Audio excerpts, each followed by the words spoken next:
You got the girl, but you're thinking about the hypothetical future man that she might leave you for. Today, we're going there. We're getting honest about what it actually feels like inside a lesbian to bisexual relationship. The online discourse between lesbians and bisexuals gets tense. But how do these insecurities and stereotypes translate to real romantic partnerships? The distrust, the identity pressure, the insecurities on both sides. This is the conversation that mixed orientation Sapphic couples are having in private. But today, we're taking it to the mic. Ooh.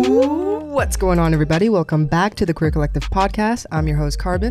I'm Emily. I'm Shay. And I'm Erica. And welcome to the show. And this episode is presented by Field, Tomboy X, and Beducated, but more on them later. And our guests today are Erica and Shay. Shay and Erica are fiancés, creators, and big believers that love should feel safe, intentional, and deeply fulfilling. Through honest storytelling and conversations, they inspire folks to build healthier, happier relationships. Welcome to the show. Hey, thank you for having us. The first chapter that we want to jump into today is lesbian insecurities, but we're going to get to the bisexuals. And we're going to get to our solutions as well. So don't worry, bisexuals. I was going to say, don't just come for us, okay? We're coming for everyone in a kind and loving space that we were trying to hold. I wanted to kind of kick things off with the most talked about tension in lesbian to bi relationships. Many lesbians have heard or maybe even felt the fear of what if she leaves me for a man? Erica and Carbon, do either of you relate to that? And what do you think is driving that fear?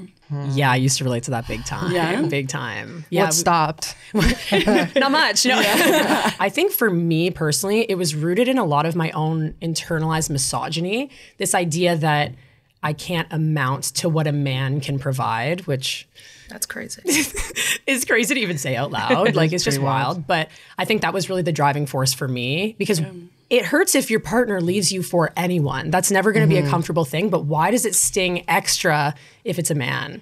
And I think for me, that was kind of the root of that. Yeah. It was like, oh, yeah, it's because I'm not enough. It's because a man can provide so much more than what I have to offer, which is such bullshit. Yeah, I do still feel that sometimes, like to varying degrees. Not because I think a man can provide more than I can, but rather because society rewards like at least straight passing relationships. Totally. Right. Just think of like travel as one, right? Like I can't travel everywhere with a partner and like publicly maybe like show affection or hold hands. I get very scared. Like I'm very aware of it, even when I'm traveling to a country where it's like safe. Right. I'm still like, I don't know anybody, so I don't want to get like hate crimed. Yeah, for sure. That's something that I'm like, I'm this way and like that's it. Like I have no choice. But like the other person, if they're bisexual, it's like, well, you have kind of a choice. Yeah, an option for an easier, quote unquote, more societally acceptable life. Yeah. So for me, it's not really like a man is better, but rather like society just like rewards it. The lifestyle. So, yeah, the lifestyle. Oh, that's interesting. That makes sense, actually. Both of the things that you shared kind of tied into the research for sure. The piece that you're sharing, I think maybe would tie in the most to minority stress. Sometimes the issue isn't bisexuality at all. The years of stigma can make people more sensitive to rejection. And research suggests that stronger anti-bi attitudes may be linked to higher levels of internalized minority stress. So perhaps like the experiences that you might be having in your same-sex relationships are making you feel like this stress of like the abandonment wound in addition to that, you know? And then that kind of also ties into my next piece, which is anxious attachment, fear, and abandonment. So according to the Journal of Lesbian Studies, lesbians report higher levels of attachment anxiety than gay men do.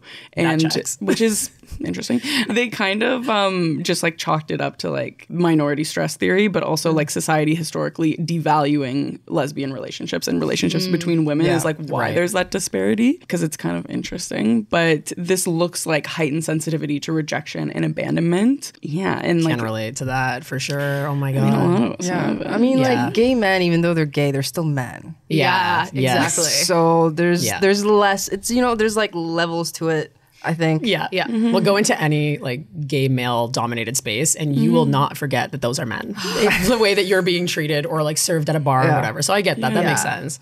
But it's interesting that there's that heightened sensitivity towards rejection as well. like that whole abandonment piece, the whole anxious attachment piece kind of checks. I'm surprised that there's research to back it, but anecdotally, I agree. And I think it kind of also connects to like the historical lived reality and those kinds of experiences too. So it's like the fear isn't really like she'll leave me for a man. It's I'll be abandoned. But it also, when your brain is like looking for evidence, you have kind of like the historical legacy to perhaps back it up. So the fear didn't emerge out of nowhere. And I think that's kind of like where you're going to, right? Where you're going in like these big systemic pieces. Yeah. Rather than looking at like your own relationship and trusting the person that you're with. Well,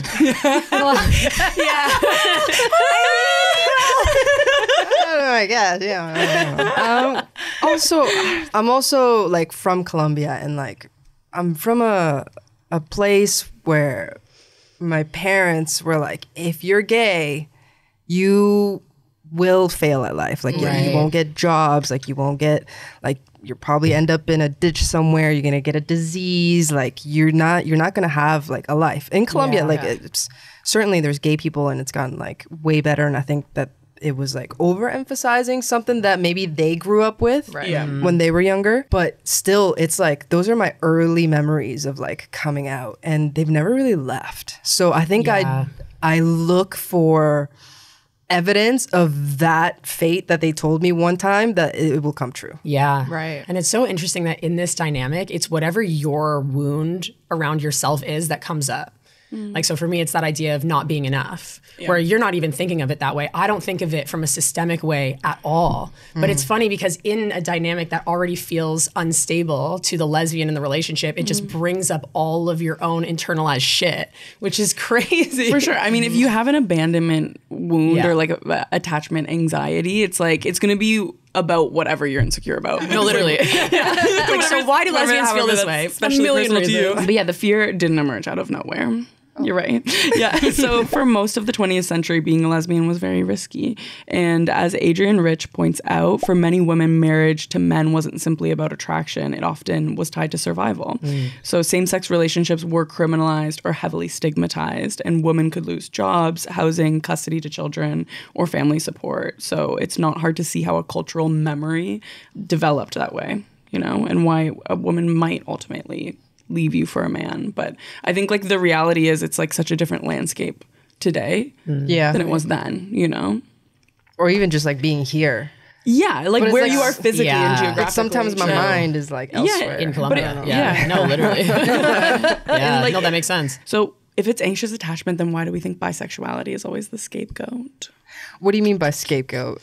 Well, I feel like it's always tied. Like, if it's just like an abandonment wound, why are we always thinking about it as the bisexual? Oh, like the bisexual is the problem? Yeah, why is the bisexual going to leave me for a man? Like, why is that the connecting piece? I don't think it's the problem, to be fair. I think it's my insecurity is the problem. Yes.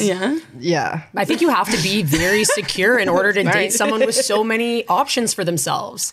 And I think maybe you can feel like the best of all the lesbians. Woman, if you will. Aren't we all? The Victorian Justice. We all like singing. Exactly. It's perfect in this moment. One thing you don't know about Ariana Grande is that she literally sings everything. Like she's starting to forget how to talk in her own voice because she sings everything, and it's a good thing because she's a beautiful voice. But it's awesome. She sings absolutely everything. She never stops. That's so true, Liz. You sing a lot too. Like especially during rehearsals. We all sing. True. Yeah, that's true. I sing the weirder things. Yeah, I think I sing really weird. I think. And it is always the scapegoat, but I think it's because that brings up so many wounds so early on. Whereas some of these things, they come up in every single dynamic of relationship, but maybe a little bit later. Whereas the bisexual experience brings us to this everything. Fast track. Yeah, fast track your trauma a little bit. Yeah. Brings it all to the forefront. You're like, oh, okay. Yeah. Great. I didn't know I felt that way. Yeah. But that's something that we struggled with a lot too, because you were like, I've never given you any reason to think that about me. I've always been loyal in even my past relationships. So why would that be a fear of yours? And I'm like, trauma mostly. Like, I don't, Tell us about that. Yeah, how is it showing up in your relationship? That's such a good question. You want to say it from your experience first? Say it with your chest. Because I was going in pretty much thinking everything was rainbows and butterflies. I was very unaware of all of the stigmas surrounding bisexual people. Yeah. So And I think the important context is this was your first like Sapphic relationship. Yeah. Yes. Yeah, but not your first relationship by any stretch of the means too. Like you've had committed relationships before, you've shown loyalty, you have all of this huge track record of how amazing of a partner you are. And still I was like waiting for that other shoe to drop. And I think it was largely to do with my previous experiences with women who maybe were a little bit more bi-curious or experimenting or never being taken seriously in that regard, that I was always afraid of two things. One, that you were going to realize that this life was not for you. Right. And the other thing was that maybe it would be a little bit easier to just be with a man for your family, for yourself, for society, all of those things. I would sit down with Shay and I would be like, how is this going for you? Like, are you okay? Like waiting how frequently for her. was this happening? Monthly, maybe. Really? Yeah. Where I would sit Quite down often. and ask about your internal world, being like, this is a really big change for you. How does it feel? And she's like, it's not a really big change. It feels Stop very asking me similar. that. I'm fine. Stop asking me that. Yeah. Yeah, where it actually, for you, came up way later. Way What do you I mean? would say like within the last year. couple years. Yeah, where commitment starts to really drive up. We're When talking like about real marriage. life starts happening. Yeah. When you're discussing marriage and kids and you're like, oh, this is very different. This is not the life that I saw for myself. Yeah. I have to think about IVF. How am I going to make children? Yeah. Where that was really never top of mind for me before. Yeah. So coming to realize that, I was like, oh shit, okay. This is the thing. This is what you were addressing early on. Yeah. Where Yeah, it took yeah. me a long time to kind of get there for It me. didn't feel different didn't for you feel at different. first. No. Yeah. You're like, this is just another wonderful person that I'm dating of the many people that I've dated. It's all good. And then it's like marriage, kids, a life. Yeah. And like, am I gay? Like, is this am I queer now? Because we started dating when we were 22.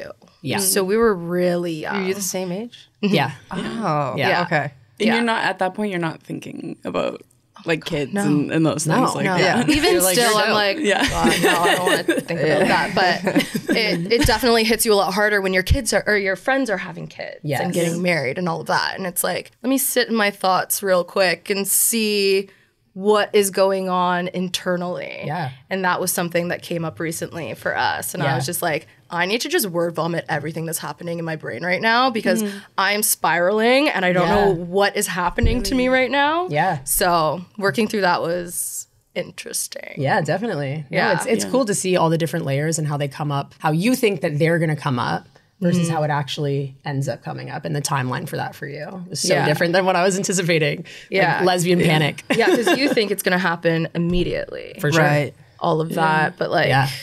And for some people, it might. Like everyone has different absolutely. timelines of when they process things. But Yeah. how did you work through kind of that inner crisis around it? Like, was it as big of a deal to you as it immediately felt in that moment? honestly, yeah. Yeah. I was questioning everything. Really? Like everything. ending the relationship big? Or Yeah. Really? Because I'm like, oh my God, okay, this is what I want. I know this Yeah. is what I want. But there's so many additional struggles that I didn't think of. Yeah. And that are very upsetting for me. Like I remember this one time we were on vacation and there was this couple, straight couple, had a baby. And that was the first time that I was like, oh shit, I'm not going to be able to just organically have a baby. Yeah, it's not going to be our baby. It's not gonna be our biologically baby. child. That's Yeah. a big And thing. that for you. made me one out. so on a random upset. Tuesday. Yeah. So sick, yeah. And it just made me so upset. Yeah. Because I was like, oh, like I would die to have a baby with you. And Yeah. now it's like all this medical stuff on top of that. It Yeah. gets rid of the sexy nature of like, oh, we're trying. And it's like, you're trying. Yeah. It's like trying means something totally different. Yeah. You're like Right. in and out of the doctor's office. like, what's the constantly. bill? Yeah, We're trying to afford it. No, it's a whole different thing. You had to mourn this future for yourself that you thought was going to happen a certain way. Right. And to be fair, like even dating men, I didn't really think of that. Yeah. Like I wasn't like, I want to have babies. Like I don't really care that much. But it was something that you do have to think of and you do have to kind of come to terms with. But I think for us, just being very open and honest and having those really tough conversations made all the difference. And just being able to like put this on you and not feel weird about it. Yeah. not feel like you're gonna run or be like, see, I knew it, you know, like where that would have been a crazy reaction. Can you imagine? I've been waiting for this moment. You never know though, right? You don't. Like if that happened earlier on in our relationship, I would have been scared. Yeah, that would have been a scary combo. Yeah. Could have been It didn't like feel that, though. scary to you now, though. I feel like Oh, it was terrifying. Yeah, like No, this. it was- You've been You already put shitting so myself. much time into it. But honestly, I also just really appreciate the fact that even if something is going to hurt your partner's feelings, you have to speak your truth. Because if she had swallowed that and just moved forward like everything was fine, we would have been calling off a wedding days before a wedding or something so stupid. dramatic. You know? Yeah. Hey, literally. Call Netflix. For the plot. For the plot. Just for the plot. Yeah. But it was really when she brought all that up, obviously your own traumas and triggers, I have a wall up of like, is it me? And this is going to be a common theme in this conversation where I'm like, what am I not providing for you? But being able to really talk it through and have you be so candid. After that conversation was done, she's like, I actually feel better.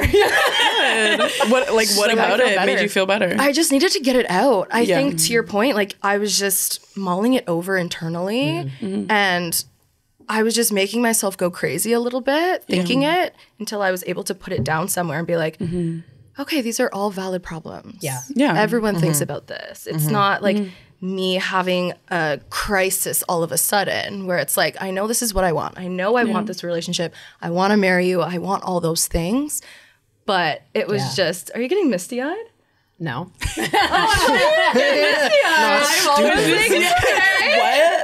Cry. I'm never cried. No, bro, I'm good. I'm the biggest crybaby. Whenever she talks about how much she loves you, I'm like, stop. I love it. No, but it's true. I was basically your journal in that moment. And I think the way that I reacted could have maybe gone one of two ways for you in your journey. If I was like, what the hell, man? This is crazy. See, I knew you didn't want to. Who knows? She could have been like, I actually don't think I want to marry you at all. But making that safe space to just have that convo, she was like, I actually feel like my thoughts maybe don't make the most sense now that I said them out loud. They're not aligning with how I actually feel. Yeah. No, you handled it really well. Thank you. I wouldn't have at the beginning. No, you wouldn't have. It's like, these are the things that I was trying to get to at the beginning. It's like, but thankfully they happened later because maybe it would have gone a lot different. Yeah. I feel like that really ties into that big wound of like a man can give you something that I can't. So like what was the growth that made it change for you, I guess? Like how were you able to respond so calmly? I think one of the reasons I was able to respond so calmly is because I know what you need now too. I know that at the beginning of our relationship, in the ways that I shut down parts of your identity and parts of your truth really came back to bite our relationship in the ass. So having an opportunity to do it over and do it differently and just make that space, I just think it was internal confidence too, understanding that I have so much to give. And if that is a portion of our story that is too heavy for you, then as painful as it was you're not my person. Right. But I know you are my person. So having that convo, I knew we would get to the other side of it. Yeah. We also have a really good therapist. Yeah, we do. He's the best. That helps. Yes. Totally. But we actually handled this on our own first. We did. We had this convo without the therapist there, which is risky. We keep talking about this question of, am I enough? Am I a good enough lesbian? Am I better than some hypothetical man that doesn't even exist? Or maybe feeling like you have to be like a good bisexual in order to get accepted in the lesbian or sapphic community? And honestly, queer people spend so much of our lives being told who we're supposed to be that finding authentic ways to express yourself can be really powerful. Which is why we're excited to partner with Tomboy X. One of my favorite things about being queer is getting to define femininity and masculinity on my own terms. Some days I want to feel softer. Some days I want to feel more masc. Most days it's some little combination of the both. And Tomboy X makes space for all of it. They have 12 different underwear silhouettes in 3 different fabrics, from thongs to boy shorts to 9-inch boxer briefs. We both got completely different styles and somehow both walked away feeling hot as hell. That's because Tomboy X isn't trying to tell you who to be. They're helping you feel confident as whoever you already are. Which is something I think a lot of us could use a reminder of in today's conversation. Plus, they're a queer-owned company supporting the community year-round. with sizes ranging from XS to 6X across premium underwear, bras, swimwear, and loungewear. That's right. And they're B Corp certified, meaning they meet high standards for social and environmental responsibility. Best of all, Tomboy X offers a love at first wear guarantee. If they're not the most comfortable underwear that you've ever owned, they'll either find you a pair that is, or give you your money back. So whether you're a lesbian, bisexual, pansexual, questioning, or somewhere in between, you deserve to feel comfortable in your own skin. Head to tomboyx.com and use code QUEER15 for 15% off your purchase at checkout, and tell them that Queer Collective sent you. And for the days when nothing fits, not physically, not spiritually, not genderly, the National Film Board has just dropped a hilarious and heartwarming series on this called In the Closet. And it's basically exploring that feeling, but in a way that's actually healing. Hosted and directed by our guest today, comedian Adonis Charlie, who fully commits to the bit by literally getting in the closet with 6 other NB besties. We're talking DJ Mausner, Shelazan LaRue, Amanda Cordner, Meg McKay, Ben D'Souza. These are all comedians, writers, drag performers, and you know that they're getting up to some hilarious shit. They swap clothes, unpack identity, overshare, God bless, and somehow make you cry and laugh in under 12 minutes per episode. They get into all kinds of important fashion and identity topics, such as how does one dress, mask, sleeves, and what is the ultimate femme top? Spoiler alert, it's a blazer. Expect queer joy, chosen family, and lots of, yes, actually, I do look hot in this outfit. Catch all 6 episodes on the NFB's YouTube channel and stand along.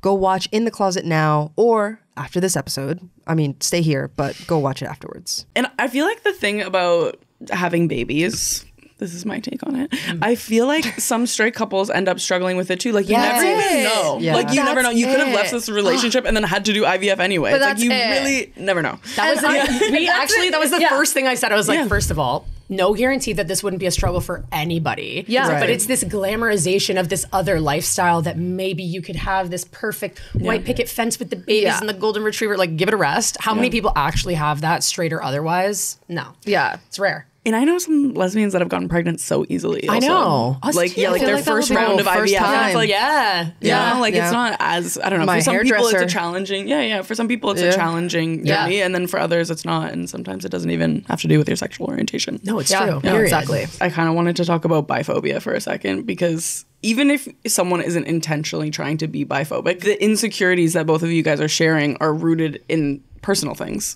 for yourselves, you know, but it's sometimes it can also connect then to like community messaging around bisexual people, you know, and then they get a little mixed together. So biphobia does run rampant in ways that most of us don't even realize, actually. So a 2024 study found that over 9 in 10 bisexual people reported discrimination from straight people. However, also more than 8 in 10 also reported discrimination from lesbian and gay communities. That's a lot of biphobia 9 going and on. 8 is high. Yeah.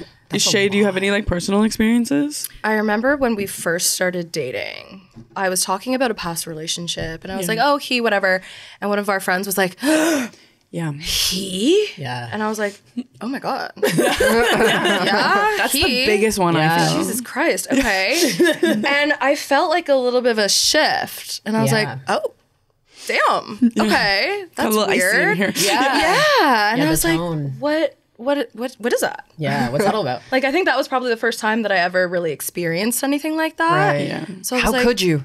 Yeah. Going back into my mind, I feel like I might have done that on purpose. Dropped he. Because I never really talked about being bi. And that was maybe my subtle, like, little breadcrumb to let people know that I was bi. And it didn't go over very well. How did that feel for you? Like it not going over well? I was confused. Yeah. And I was a little hurt. I'm like, are we not all in this together? Yeah. Like, why are we hating within the community? Yeah. I also all people. didn't realize that people were so biphobic I didn't either. because I just like out of my own experiences was identifying as a lesbian for like the last a couple of years ago, but like for like 7-ish years I was identifying as a lesbian. Mainly that was just how I felt. It was like a mix of like trauma and other things and just feeling like I much preferred being with women. So I was like, I must be a lesbian. Right. But then I realized after like a lot of therapy, I was like, no, I'm actually bisexual. Like I'm going to be honest about like my attractions.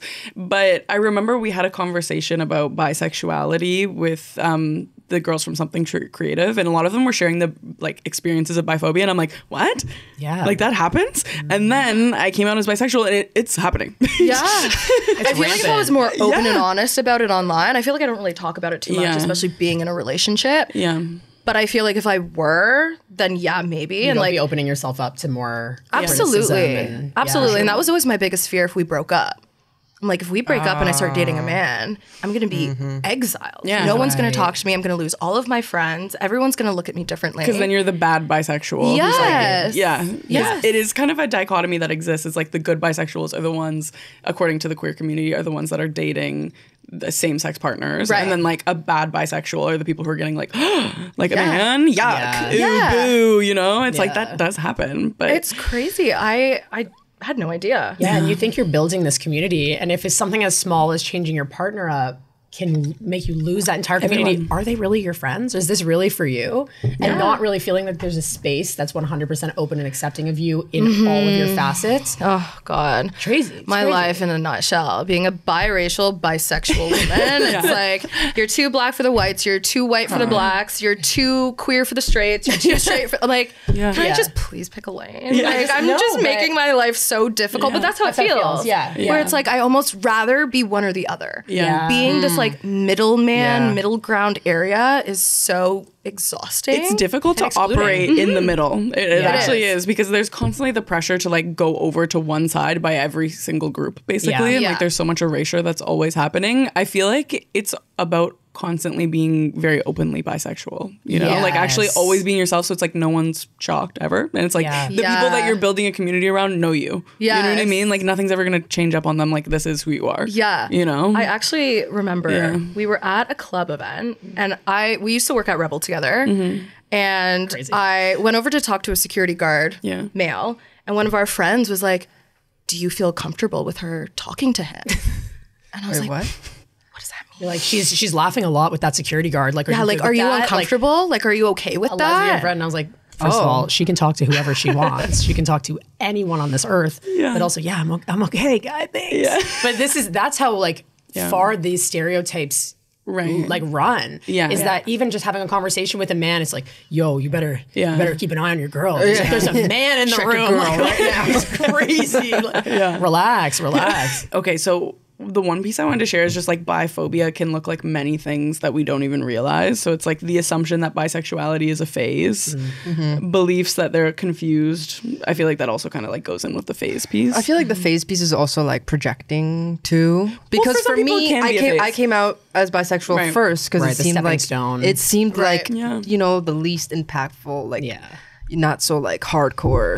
Like, there's still a chance that I might live the life you want me to live. And then for me, it was a phase, but like that's projecting. To think that everyone is going through that phase. Some people are just like that's where they are. And also some people. Every label can be a phase. That's what I was gonna, I mean, lesbian was a phase for me, but a lot of people would not like if I said lesbian's a phase, you know? But it's like literally everyone's... I'm going to keep that in there. But like everyone's gender and sexuality journeys are different. You know? You're all going to go through your own experiences with it. Yeah, there should be space for that fluidity as opposed to painting everyone with this brush. And I think just like don't make assumptions for other people. You know what I mean? I feel like that's a bad thing to do, is like to project something onto somebody else, but for sure you can have your own experience. Did I save myself? Whatever works for you. Whatever doesn't work for you. What's included in this is actually like the assumption that they'll eventually choose a man.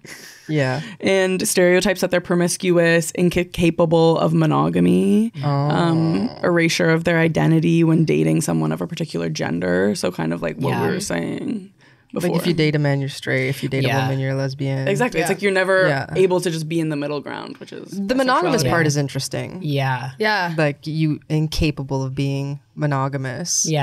I don't know. How many... There's so many straight people and lesbians and gays who are incapable of being monogamous as well. But but that's not a problem. Like be non-monogamous. You know, as long as you're doing ethically. I also think it's really interesting, the piece of bisexuality with monogamy too, because you kind of are only ever living societally one lifestyle at a time. If you were poly, or if we were poly, you would be able to experience and act on your bisexuality in a way that feels more inclusive or like holistic, whereas when you are monogamous, you are living a lesbian lifestyle to everybody else. That's true. So, or you're in a straight relationship to everybody else, and then you're in traditionally straight spaces because you're with a man. You're going to baby showers and doing the girl thing, boy thing. So like it's just yeah. I feel like people automatically will erase the bisexuality component of me because we're dating. Totally. Even if they know I am bi, they'll keep calling me a lesbian. Yes. And I'm like, no. Oh, do you correct people? Correct. Honestly, no. Yeah. I'm like, You do sometimes. You're doing it now. Right here in this moment. No, you do sometimes though. Yeah. Sometimes. But I feel like It's a lot of pressure now put back on you. But that's it, where I'm like, forget it. Like, I don't want to get into that at a PR event. It depends on the person. Like, come on. It does depend on the person. It's the same. Like, I'm non-binary, and like when you get she her, it really depends on the person in the moment. And if I have it in me to correct someone, it's like, because also it's a 50-50. Like, is this going to make the situation awkward? You know what I mean? Like, are you going to respond well to me now? Yes. And it's like a mathematical equation you're doing in your head, basically. Yeah. Totally. And it's like, okay, are we going to really talk about this here and now? Okay, sure, I guess. Actually, I'm bi. They're like, oh, sorry. And but honestly, in the best case scenario, that is how it goes. Yeah. Oh, because you guys are lesbians. Oh, I'm actually bisexual. Oh, I didn't realize. Okay, cool. Yeah. Like that's how quick it has to go. Yeah. Literally. It just doesn't always go that quick, and it can take so much from you, more than it gives you, more than the validation of being like, you're calling me bisexual. It's like, I'm depleted now. Thank you. It's the same when people are like, oh, you and your friend. Yeah. Where it's like, my friend. That one's worse. Yeah. If I'm at Simon's, like buying socks, I'm going to be like, yes, my friend. We are friends. We're going to move on. Let's move on. We're not going to do this in the sock section. Yeah. I wanted to kind of like take a second to pick apart the idea that a lot of lesbians say that they've been left for a man with a bisexual ex, because I kind of feel like what's more likely, and sure, there's some situations where it's like surely some lesbian has been cheated on by a bisexual for a man. Surely it's happened out there. But I feel like what's more likely is you guys broke up and then just the next person that she started dating was of the opposite sex. Right. And that it like, is that what people are labeling being left for by a man? Like, would you guys consider that being left for by a man? Depends how close it is to the end of your relationship, I guess. How quickly did you recouple? You know what? I have this fear. I don't think it's ever happened to me, really. Would that be bad though? Because I feel like that's just like the odds of bisexuality. It's kind of just like whoever they meet next. No? You know what's actually so funny? I've actually been cheated on for a man. Wait, how would you even word that? Oh, have you? By a lesbian. Oh. So like it really Nobody's safe. Nobody's safe here. A lesbian woman who's made out with a man, and we were monogamous, and that wasn't a part of our. So it really, now that we're talking it through, I'm like, I've had more. Yeah. Nobody's safe. I think that's the bottom line. Nobody's safe. I think the bottom line is like everyone kind of cheats. Not everyone, but like a lot, the majority. Any kind of person. No one's exempt from cheating. Yeah, sure. There you go. No, but I think it is that scapegoat of like, oh, it's a man. I don't know why it hurts so much more when it is a man. Because if you, in theory, if you cheat on me with another woman, you would be fine with it.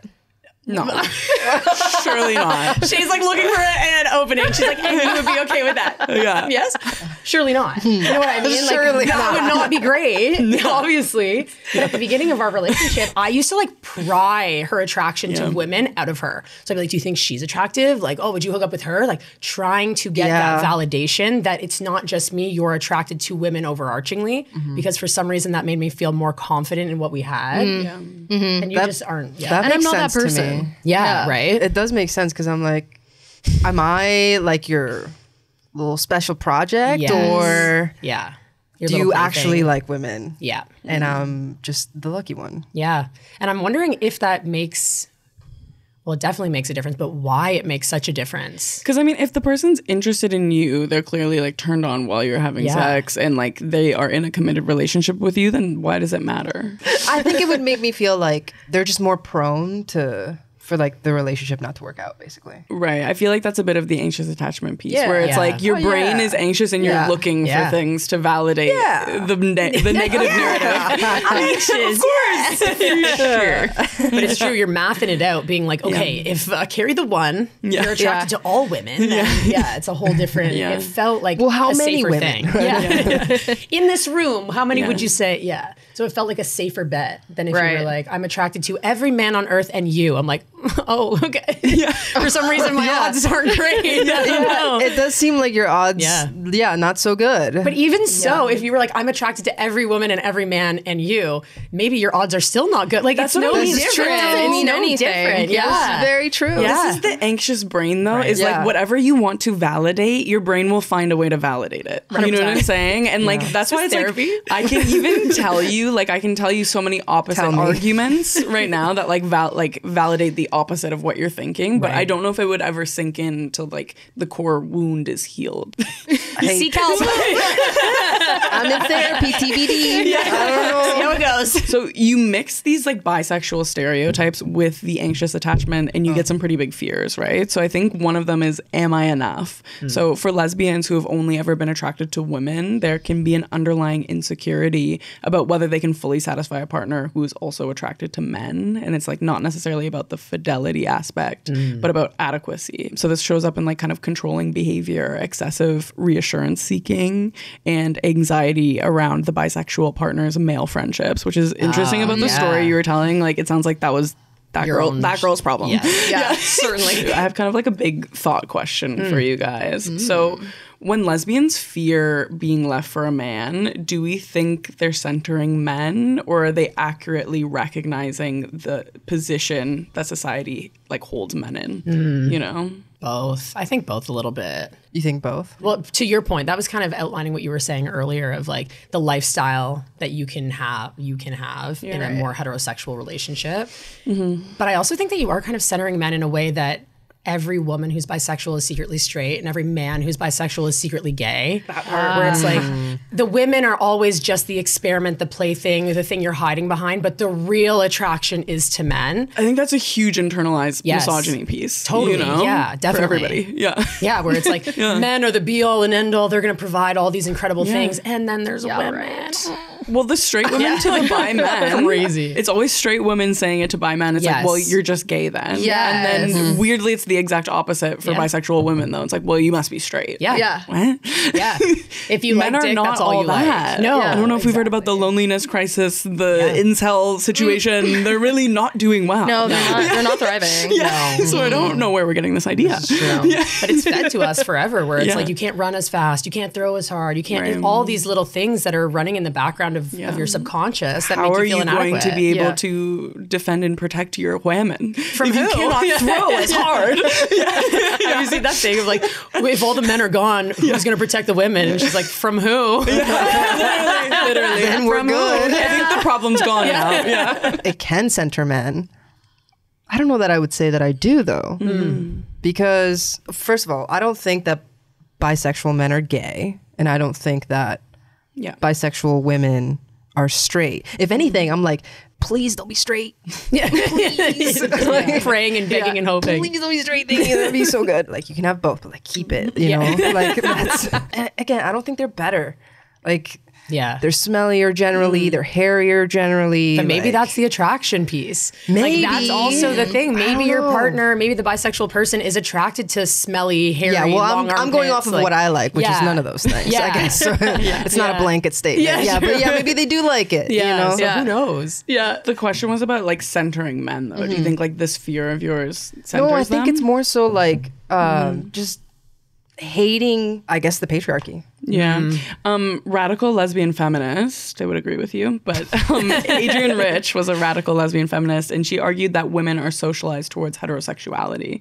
So if I worry, so what she says is, if I worry she'll leave me for a man, that's not because I'm centering men, it's because society has spent centuries centering men. Oh, I see. So that's what she thinks. But if you know anything about radical lesbian feminists, that's what they are would a little think. wacko. But I do agree with that one. I like that, though. Yeah, they say some weird shit, but that one's pretty like, it's more contained. It's like more reasonable. Yeah. I have some other thought. I personally think it centers men a little bit. You know what I mean? I agree with what you're saying about it being internalized misogyny. Do I think it's your fault, though? Like, I think we're all kind of victims of patriarchy. Totally. You know, like I hold compassion for people who are feeling these insecurities, obviously. You know, I feel like you can't be a bisexual in a relationship with a lesbian and like not hold space for that either. Right. You know what I mean? Yes. It's like there's going to be insecurities on both sides, and I think both parties need to be able to hold space for each other. However, I do think it is a little bit of centering men. So sexuality researcher Policy Rust found that tensions often arose because bisexuality was perceived as challenging lesbian political and identity boundaries. And I think so? Well, this I feel connects to kind of all of the online discourse that goes on. Like if you read any of these comment sections, I don't anymore, but intense. But this is where kind of the radical lesbian feminist debate of the 1970s creeps its way into your relationship, actually. The so 70s lesbians. Yeah. So the lesbian feminists say all women should be political lesbians and should not sleep with men because it means you're sleeping with the enemy. And this kind of comes back to like the I used to date men, yuck, or like I have a boyfriend, boo kind of vibe. It's like it's still there. Yeah, it's still there. Yeah, but it's like if you're bisexual, you're gonna only feel that welcoming acceptance from the queer community if you're simultaneously shitting on your man. Yeah, exactly. And you feel you have to, but it's like you love that person. Yeah, why are you shitting on them? You love them at least a little bit. But like you can hate the patriarchy and still love your partner. Yeah. And I think that's that checks for radical feminism. That would be their That's mindset. also insane to be like, you can't sleep with men. It's like, well, some people are heterosexual. Well, and horny. Then sorry. And they have doing our needs. And I think they can be feminists too. So sociologist Amber Alt wrote about this in her 1994 research article, claiming that lesbian feminist discourse constructed bisexual women as the deviant other, against which lesbian identity could define itself as a more authentic and politically pure identity. Oh my God. I love the word deviant. I know. It makes me feel really naughty. That's the goal, to be deviant. Been deviant. Yeah, I think that speaks to why it feels uncomfortable though to like speak about your bisexuality in a sapphic space or in like what feels like a predominantly lesbian space. And I think because bisexuality has been often packaged as for men as well, this idea that you're with your boyfriend but you're secretly wanting to make out with this girl, like you can go make out with her, like that's fine, that's not cheating or whatever it is. Yeah. And we were having this conversation the other day where It's actually something I don't like. Yeah. Right. Yeah. No, it's weird where it's like, okay, so you don't see me as a person. We're all people. Your own misogyny is coming out if you're like, it doesn't mean anything if you make out with a woman. Yeah. Totally. Yeah. Which is also like men centering men of like this hierarchy of like, but if you make out with a dude, that's everything and that's a problem. Yeah. Yes. Then you're directly challenging me. But this woman would never. Yeah, and it's like, I'm not worried about her. Yeah. Where it's like, you probably should be. Yeah, you probably should be. Yeah. And it's interesting, you do see a lot of like non-monogamous couples specifically that'll open their relationship, but the girl is only allowed to hook up with other girls, but the man can hook up with other girls. So I'm like, the logic isn't logicking How for does me. that make like, sense? right? So I'm like, Yeah. I don't know. Like, I'm not. I agree. A lot of people are in this dynamic, and I feel like people are going to be upset in the comments to hear that I don't like this. But it's also it's fair. I think it's valid. It's something to question in your own dynamic because I feel like there's a bit of an imbalance there going on if that's happening. Like, or an innate distancing from your own insecurities as the man in that situation. Yeah. Like obviously, if your partner is sleeping with other men, it's going to bring up a lot more insecurities. But that's part of it, is having to work through that and talk through that and overcome all of it. If you're like, oh, I'm not insecure if you hook up with women, so just hook up with women. Yeah. We're kind of avoiding this whole piece here. And just like invalidating the validity of sapphic relationships because that's my problem with it. Yeah. You know what I mean? Like 100%. if a girl is wanting to hook up with me and her boyfriend doesn't see the potential of our connection, I'm like, you know what I mean? And like she's on board with agreeing with that. It's like that's a little tough for me. There's a lot of anxiety that can come with exploring a new sapphic relationship, but exploring your own sexuality is something that we should all have the space to do. Yeah, that's a good point. I mean, when you really start exploring yourself, you really start to turn more and more into the person that you were always meant to become. And a place that is built for that kind of change is the dating app Field. That's FEELD, a dating app for the curious. On Field, you have the breathing room to explore your desires. Think kink, relationship anarchy, cuddling, being a brat, and finding communities that share your interests. Think reading, hiking, thrifting, or zine making. It's ad-free, completely independent, and full of curious, playful, open-minded people. If you're feeling curious, here's a little preview of what dating is like on Field. For me, Field is the only dating app I consistently use because I know it's where I'm going to connect with like-minded people. Within the Field community, the cultural norm is to be radically honest, which helps you find exactly what you're seeking, which for me is queer, non-monogamous, kinky people who love big conversations and integrating play into their life. But beyond the culture, the aspect I love the most about Field is you can go on LGBTQIA mode, where you're only shown fellow queer people. And on Field, swipe culture is not a thing. You can browse profiles without saying yes or no and take your time making intentional decisions.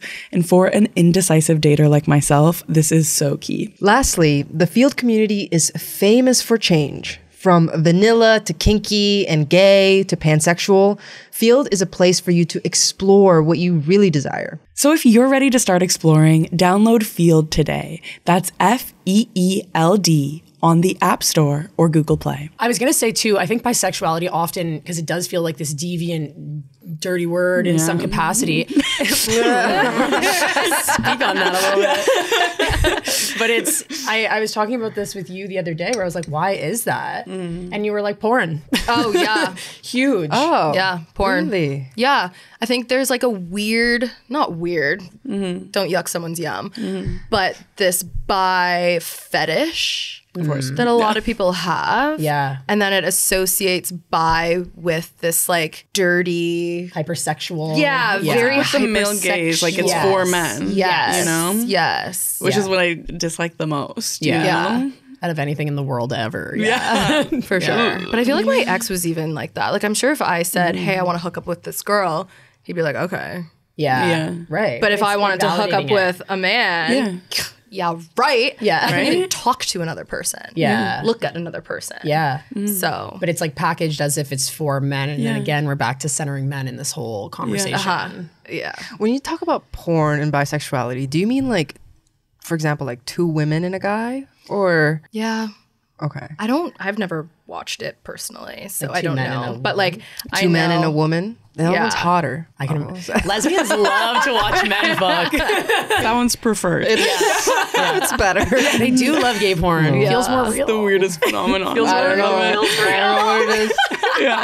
Can't fake it. Can't fake it. For sure, they orgasmed. No question. No, for sure. No question. We've digressed a little bit here. What we were talking about is if it's man-centered, right? Oh, right. We got so far. Oh, wow. Really far off. What a journey.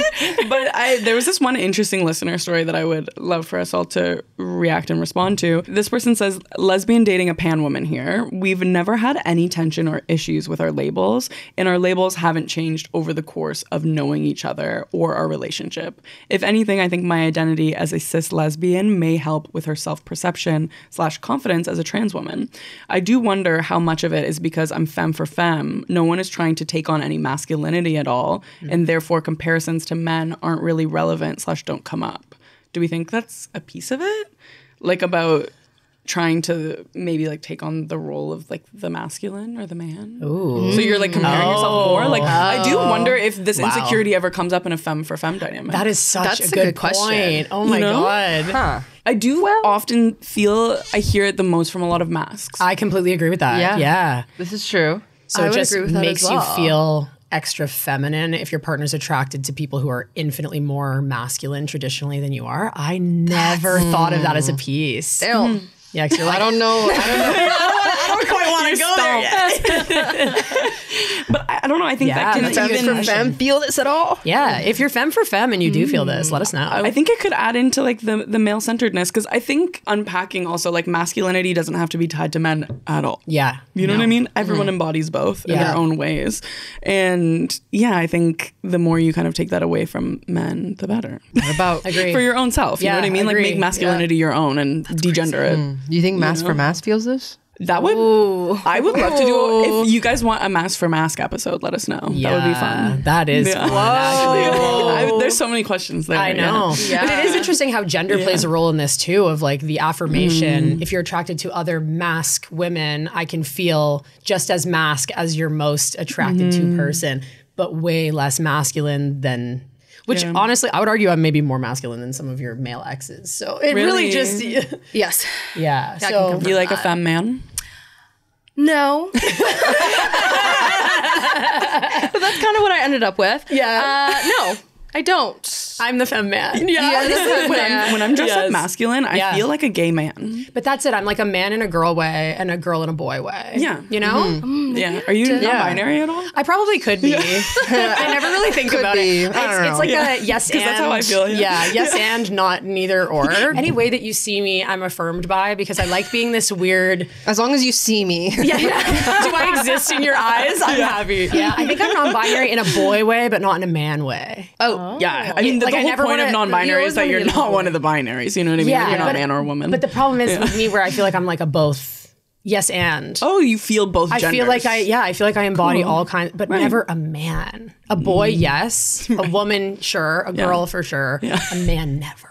Right. Never. A man. I like this. So it's like, I don't know. Like, I feel like boyish, but I never feel Are you manly. a man? No. Are you the man? Yeah. Hell yeah. There's one thing I kind of wanted to finish this section off with, and these are just like my thoughts around whether or not it's centering men. And I think if you've actively got the girl and she's not with the man and she's with you, but you're thinking about the man, it's a little male-centered, you know? And I think it can become a self-fulfilling prophecy also. It's like you're feeding this anxiety into the relationship so much that it's like, you know, it's like it can just end. It can end the relationship, and I think it kind of begs the question of who's actually at the center of your relationship. Oh my God, that's such a good point. At the beginning of our relationship, I was very much thinking about the man. Yeah. So if we would go long, in my definition, stretches without having sex, for example, I'd be like, well, is this still something that you want? Yeah. Like you must still like me? It must be because you really want to be with a man. Yeah. Whereas I was bringing it up to her so much that eventually she's like,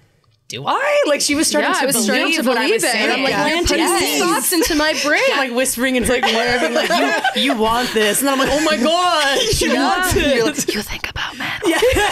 Talking to her Siri, like hot men. You're like in her attractive. 100%. It was fucking me up. Yeah. It's like, you have to stop. Yeah. You're like making me very confused. Right. Especially when like you are in a relationship with a woman, but you still find that attraction towards men. Yes. It can at times get a little confusing, especially for me because this is my first Sapphic relationship. Yeah. So I didn't really have a time in my life where I was experimenting with both at the same time. Yeah. So I was like, oh, okay. Yeah, I guess I do want men. I don't know. Yeah. And it just like really got in my head. Yeah. Yeah.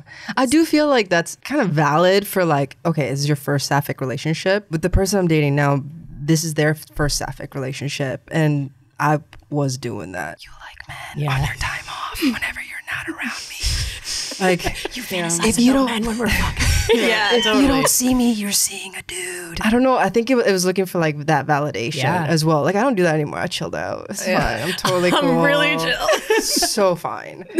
But like initially I was like, are you sure? I'm not sure. So if I'm not sure, you must not be sure. Yeah. Yeah. Duh. Yeah. Like naturally. It's not a me problem. It's a you problem. It's fucking me up. Did that give Chris any like insecurity? Like did that cause any problems for you guys? I think the problem was all in here. So it never like manifested outside. Like it didn't plant seeds for her or anything. Like it didn't cause issues? Confusion. Like No, she was like, no, I'm sure. Yeah. And I'm like, okay. Still doesn't feel good enough for me. And then I check back in and I'm like, how about now? Yeah. I was like, keep telling me till I don't ask. You know, you start to sound like a broken record. Yeah. That was our exact situation where I'm like, ask me one more time. Yeah. Ask me one more time. Yeah. Like, I am one more. And then after that. Yeah. But it goes back to that piece of that constant reassurance and that validation where that's unfair to ask of anyone's partner to constantly be like, but you still like me, right?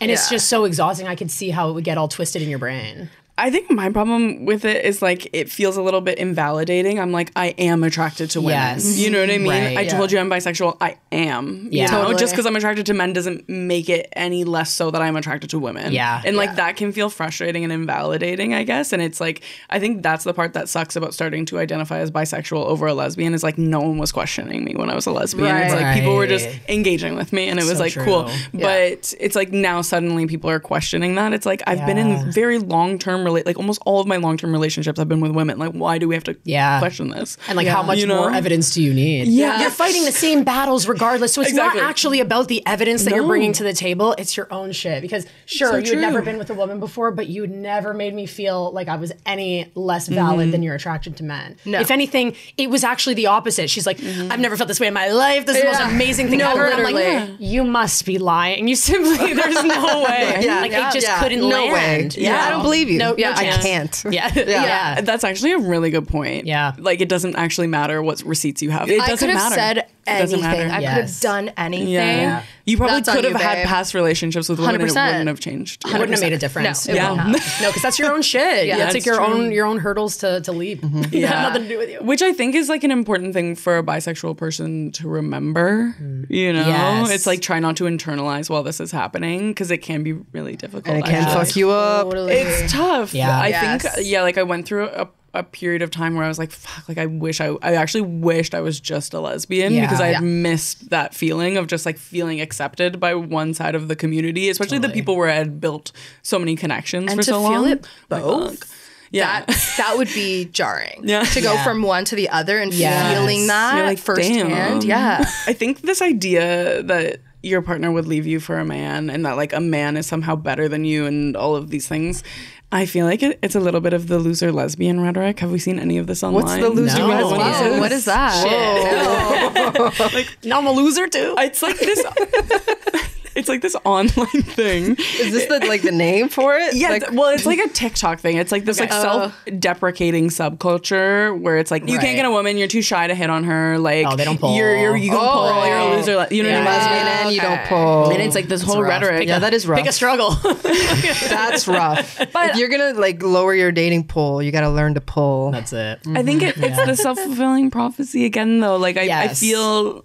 It's a little connected in a way. Maybe. How so? I just feel like it's the narrative of like you're like a man is better than you. There's so many people who are like this girl has so many other options than you. You know, men do have confidence. It's like this girl that men have confidence up their ass. Too much. Also, so uncalled for. That's what I mean. So take some of it. Like have a little confidence. I've been telling myself that lately. Yeah. Every time I think I can't do something, I'm like a man would be so confident at this and be like, actually, this is how we do it. And I'm like, hold up. So loud and so wrong. Have you seen the videos of like the nerve? They have this like Olympic female tennis player and they go up to random dudes on the street and they're like, do you think you could beat her? Every man is like, yeah, for sure. And then they go and they're out in like one move. If we took you to a court right now with a pro female tennis player, do you think you could beat her? Yeah. Really? It's hard to say. Maybe I can be, maybe not. You know, it depends who I play with. You know? That's true. Like, that's like true. This. Have you ever played tennis in your life? Just one time. Probably. It's a mental game. I think I could. Yeah, I could do it. Yeah. Well, how hard could it be? It's actually so funny though because I consider myself a very highly confident person. Like even when I met Cheyenne, she hadn't identified as queer at all prior to meeting her.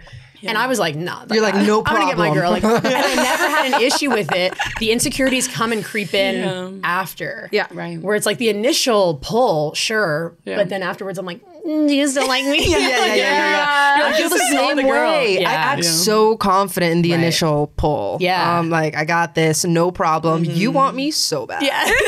Totally. That's the story in my head. Yeah. But then afterwards, when it starts to get real, I'm like, I don't know. Do you love me? Do you love me for real? But that's it. I think it's your own internalized stuff of being like, now that you really know me, do you still like me? Yes, you're attracted to me. I have the charisma. You see my demons now. Literally. No, that's it. There's no way you're sticking around for this. I tricked you. So the confidence is there, but then I think the loser lesbian mindset maybe trails in of being like, you don't feel like you're enough or whatever it is. Yeah. Have the confidence of a man. Yeah. Of an average man. Yeah. Of an average, of a sub-average man. Facts. I feel like I know your answer, but like, do you guys think someone needs to have queer experience for you to date them? No. Yours was not at all. How come? No, big time no. Yeah. I also think that this is going to be problematic and this is going to be a hot take. But I also kind of enjoy the idea of, this is going to be so problematic. Maybe I shouldn't say this. But like saving women from their shitty hetero relationships, it's problematic. But this idea of being like, I know that you're settling for way less. And we started off as friends and I actually saw what you were tolerating and putting up with for these bare minimum shitty dudes. Yeah. And I was like, I think this is going to be a really enlightening, amazing experience for you to actually see what you deserve. For you to date me. It's going to be an incredible experience. It's going to be You're in store for something good here. But I say to Shay all the time, like, if you, after our relationship and what we built, if you date a man, that is Jesus Christ himself. That is, it would have to be God. He is the most incredible man. And I know that if you were to date a man after dating a woman, he's going to be wonderful. Yes. And he's not going to be some of the shitty things that you were putting up with before. So I think there is a draw also to being like, this is going to be fun for you. You're going to really experience what it feels like to be loved and seen and cared for in a way that you weren't in the past. I will say though, when I see a bisexual who has dated women and then they date a man and then, you know, they obviously get into like the defensive-ness of like, he's really nice. I'm like, no shit, he's nice. You've dated women. He must be great. He must be really nice. Yeah. Well, every bi woman that we know that is dating a man now is like the sweetest, most wholesome man. Most wonderful like, man. Bi wife energy, like for real. Yes. They're like a golden retriever. Exactly. 100%. They Just a have little to be. sweetie patootie. Gotta be. Yeah. Whereas being able to meet you and you having no Sapphic experience and just seeing what you were settling for, and I'm like,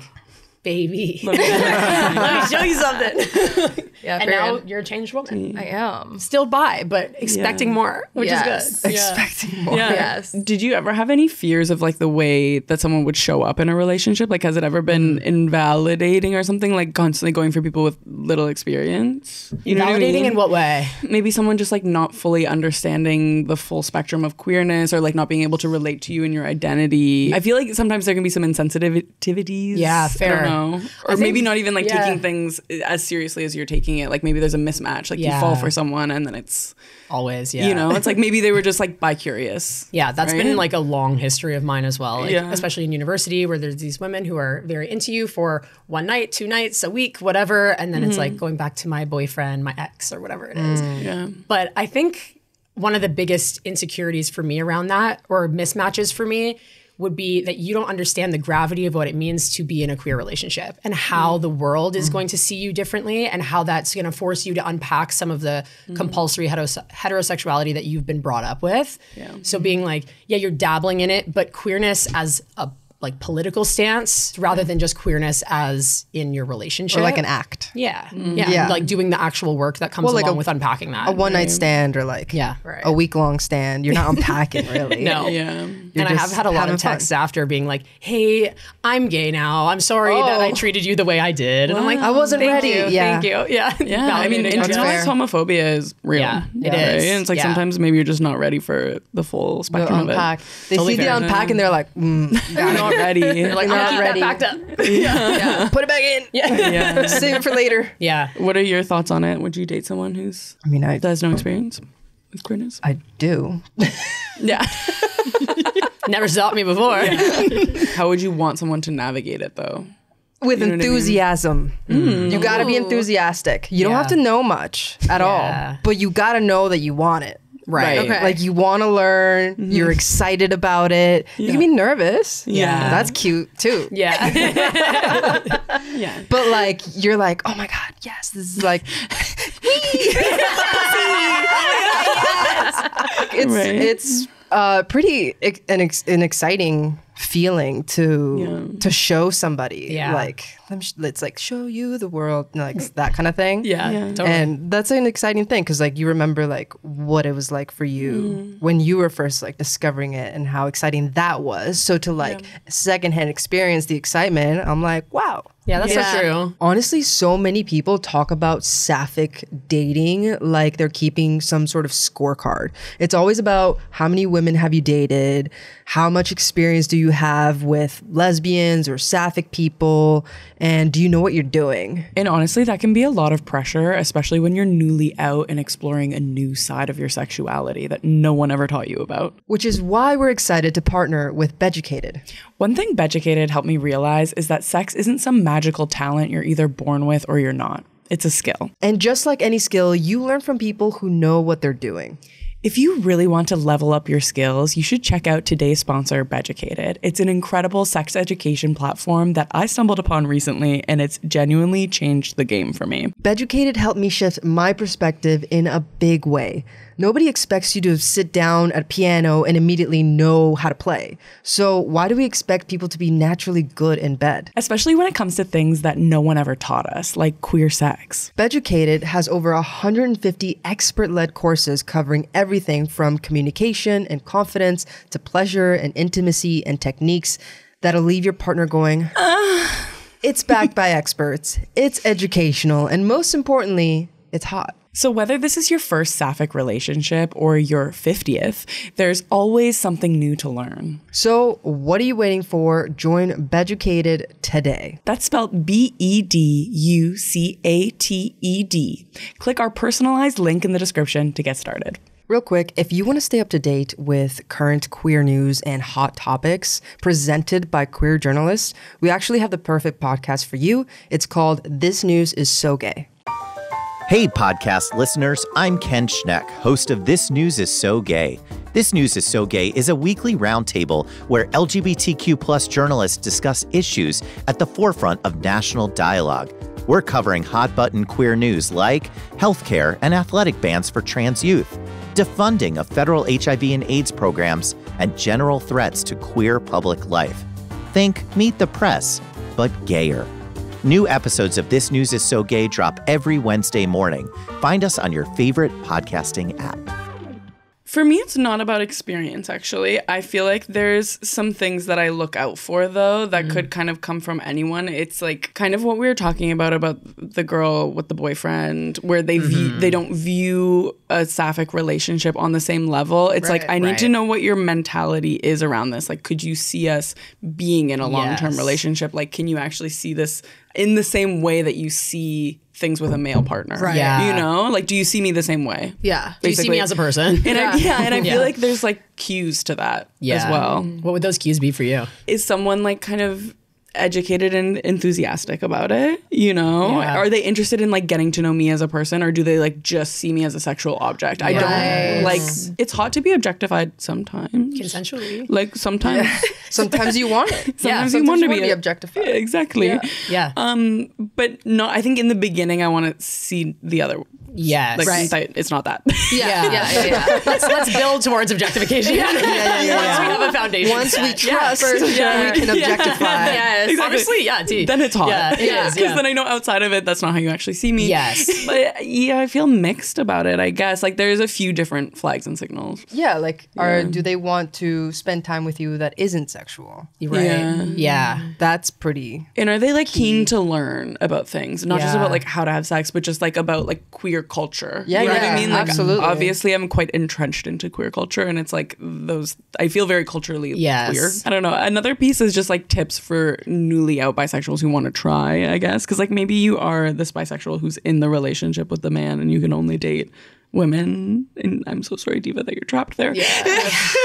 That's tough. But I think the advice I would say if like you are experimenting with someone is like be transparent about it. Like according to the dating app Field, while you don't owe anyone a detailed explanation, sharing that you're still exploring your attraction to different genders can help manage expectations and also help you feel comfortable. Say you're just on completely different planes of expectations. That's where things go wrong. It's like you need to know what you're getting into. Yeah, that communication piece, you know? for sure. Because someone could sign up for that. Yeah. Oh, for sure. Yeah. You know? Yeah, but I think that also plays the opposite role too, where I'm like, a lot of women who are either bi-curious or early experimenting would not be doubling down on a relationship with me, but then that in turn caused me to never really take bisexual women seriously. Or anyone who's experimenting, you know what I mean? So it's like, because I'm assuming, so in my past, if I was with a woman who is experimenting or bi-curious or whatever, I assumed that these types of women were not taking me seriously. So as a result, I would never take them seriously. So then it becomes exactly what we've been talking about, this self-fulfilling prophecy of being like, well, I'm not really gonna put my whole pussy into it either, because I know you're not really all in.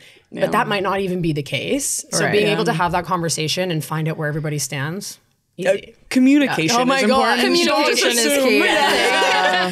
Wow, revolutionary things we're talking about over here. I feel like that's on being young and just like Yes, it's exploring so a true. relationship. It's like you never want to be so honest. But Or maybe you don't even know what to be honest about, too.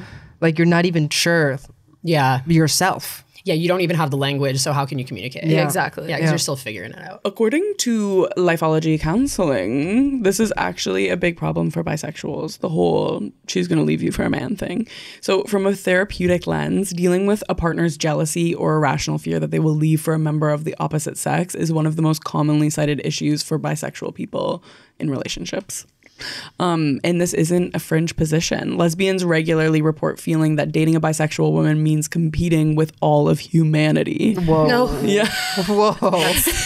Kind of, I guess. Sure. The dating pool's guess. big. Wow. I will say I went to Dundas West Fest the other day and I was like, I had a renewed feeling. I'm like, there's so many hot people in Toronto. You know what? Really? I could Okay. date any of them. I was but there I'm like, too. I did not see what you saw. You didn't see hot people? No. Oh. No. Well, standards are different for everyone. I was like, I felt renewed hope. I'm like, there's so many Wow, hot that's people. And I crazy. feel like I almost didn't recognize like so many people there. I was like, so many options. No, but like, You were like, they were but ugly, not in though. the way. Yeah. I don't know any of these uglies. And I won't. So I'm wondering, what do we think the solution is, I guess, to this? And like, how did you guys navigate it? Yeah. I think for us, one of the biggest things was being honest about the fears. Yeah. Instead of just internalizing all of it and sitting and spiraling in our own minds, is just saying it, speaking it out loud. Yeah. Not to the point where you're beating a dead horse at this point. No. And tricking your partner into thinking that they want things they don't. But just being able to happens. be like, hey, I'm feeling insecure. I'm feeling like I need a little bit of extra validation. Or and even if it's something that wasn't in my experience, but even if it was something like your partner is speaking to a man and it's making you feel extra insecure, not saying you're not allowed to speak to other men. I don't like that. Just being like, yo, when you talk to people, it's kind of making me feel a little bit anxious. Let's chat it through. Yeah. And trying to get on the same page that way. Totally. Communication is key, as like stupid as that is to say. Yeah. But like it really is that simple. Yeah. Just being able to like articulate where you're at, or else I feel like you would just be driving a bigger wedge if you're like, you can't do this, constantly controlling. policing and controlling your partner. I think another thing too to remember is not to shame or guilt your bisexual partner about their attractions. Yeah. And that was a really big one for me at the beginning, where it would make me feel so insecure that she was attracted to men or enjoyed sex with men. Even talking about my past. 100%. She would bring up a sexual experience that she had, and I'd be like, I don't want to hear about that. That's crazy. Yeah. But if she had brought up an experience with a woman, that would actually be like rainbows, butterflies, You're and like, fireworks let's in my talk about mind, it. literally. Where it made me feel more valid, where anytime you would bring it up, I would visibly shut down, and I'd be like, oh, cool. Yeah. And that would just constantly make you feel shame and guilt over your own identity and make you feel further pushed to pick a side as opposed to celebrating you for all that you are, which I love and I think is so beautiful. But at the time, my insecurity couldn't allow me to express that. No. No, you've come very far. I'm very proud of you. Thank you. I think what you're saying is such good advice, and it actually reminds me of a lot of what I was learning when we were first starting like non-monogamy. And a lot of people saying that it's like it's really important to share your insecurities with your partner and have that open communication, but not put the responsibility of fixing your insecurity on your partner. Like it doesn't mean that they need to change something about themselves. Like maybe they can do things in the interim while you're working through it to help you feel better, but at the end of the day your insecurity is your responsibility to work through. I can't fix you. No, you honestly, I feel like what we came to in this conversation is like you're never gonna be able to unless you heal the insecurity. Like it's like your partner can't do that. It eventually it just becomes like quite controlling, right? If you keep like giving into that and like changing yourself to make yourself. It's so true. It's like I think that's where resentment would come in. 100%. 100%. And it could have gone that way. Yes. Easily for us if we didn't have like solid communication and like having that open floor for bringing up hard conversations. Everyone's insecure at the beginning of a new relationship in general. Like you don't trust the person. You don't know if they're going to be gentle with your heart at all. So if you're feeling this way in a relationship as a lesbian with a bisexual person, it's exactly what you would probably be feeling in a lesbian relationship because of your own shit. So this is actually a really beautiful healing opportunity for you to highlight some of these insecurities that you might not deal with otherwise because you're in more safe relationships. Where if this feels a little bit less safe for you, it actually gives you a really great jump off point to heal. If you and let like it. expand your comfort zone as well, which is just like your own growth and self-healing, which can only be good. We support. So I would love to jump over to chapter 2, which is bisexual insecurities. Oh. Yeah. The first question here is for Shay. I was wondering, since you started dating a lesbian, have any insecurities come up for you that were related to your bisexuality? Honestly, at first, when we first started dating, it was more about intimacy. Yeah. Because obviously, vastly different. Yeah. Very different. And being a perfectionist, you want to be good at your craft. I want to be good at my craft. I mastered one and I had to master the other. Right. And it was a learning experience and a big learning curve for me. So I think just like trying to navigate that, it kind of brought up a lot for me. Yeah. And thankfully you were wonderful and you were very open with me to begin with. Yeah. But yeah, I think that was the only thing for me. There would literally be times where we'd be intimate and she'd be like, I don't know what I'm doing. I would just give up. What are we even doing? I don't know. We're on this journey together, but it's exactly that, this perfectionist mindset of feeling like you need to perform in a certain way and it being so vastly different. Yes. So vastly different. Where it's like, oh my God, this is actually about me? Wow, that's nice. Yeah. That's a nice change. Yeah. But I don't think I had a lot of insecurities other than that. I think that was pretty much it. Yeah. Nothing else that like has come up along the way, I guess, even like in facing other people's insecurities or biphobia in the community or anything like that. Honestly, no. Good for you. Hell yeah. I'm like, take it or leave it. In traditionally lesbian spaces, though, there was a little bit of insecurity of not feeling like you could express your whole truth. That's true. Yeah. And feeling like I couldn't really show up as I am. Yes. Everyone in like their baggy tees and you know the uniform. There was a uniform back then when we started dating. Totally. Everyone looked the same. Skinny ripped black pants, 100% black, like pants. So I was like, oh shit, okay, maybe I should wear baggy tees and Did tight you try? jeans. Oh yeah. Yeah, I did too. Yeah, I did, and I was like, no, not for me. I miss my little mini skirt and my heels. Yeah. But you're right. I think that was a little bit of a odd time. For me. What for you? Just like internalized shame. A lot of internalized biphobia came up for sure.